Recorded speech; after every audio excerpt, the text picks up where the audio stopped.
It is commonly accepted that the origins of martial arts, fighting and combat sports were diverse and took place in various parts of the globe and in different cultures over the last 6,000 years.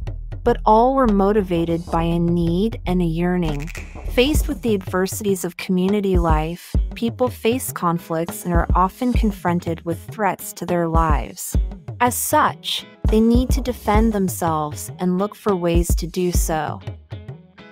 With the evolution of times and the emergence of Western civilizations, where security and well-being became an inalienable fundamental right and a responsibility of the state towards its citizens, life and society became safer and people became less concerned about self-protection.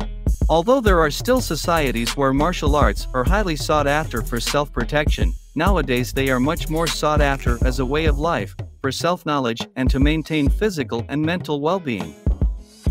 And what is the future of martial arts? Look at our current situation and see what happened to the world. Borders have broken down. Now Europe is a great country. There is no longer the Iron Curtain that separated Eastern and Western Europe. China has opened its doors to the West and any citizen can come and go freely. This leads business to grow. With business, people travel, communicate, get to know each other and learn to live more and better in society. The result is that people move freely, communicate, interact, and more people from different countries meet, marry, have children, and their children are neither white, nor yellow, nor black.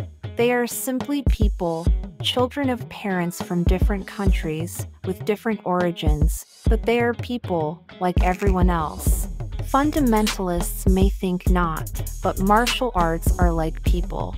Martial arts evolve, intersect, and as much as some fundamentalists do not want it, the future is precisely that. Martial arts, combat sports, combat systems, fighting and self-defense will increasingly intersect and mix. The evolution will be faster and faster, to the point that some of them may lose part of their identity, because at a certain point it can hardly be understood what they are, or what their purpose is. But one thing is certain, the human being is, by nature, conflicted and likes to fight.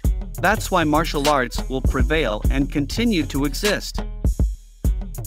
In the 22nd century, MMA, Kudo, Sambo, Judo, and Karate will continue to exist, changing or not its name, just as Ikuan changed its name in Japan, evolving into Taikiken. Wing Chun is another example, which evolved into several variants, giving rise to Jeet Kune Do, Win Sun, and more recently Win Revolution by Spanish Sifu Victor Gutierrez. All these martial arts have passed and will continue to pass from generation to generation. Whether as martial arts, or as sports, or in any other way, they will survive. They will probably look blurry or distorted to an older practitioner, but it is the result of evolution. Time does not stand still and the world evolves into other forms that, for the most conservative, always seem inadequate or maladjusted. As with all life forms on this planet we live on, there is only one chance to survive. Adapt. Species that don't adapt die. The same will happen with martial arts that do not know how to adapt to modern times. They will die. Kudo, Sambo, MMA are recent examples of this evolution. All these martial arts were developed by visionary men during the 20th century.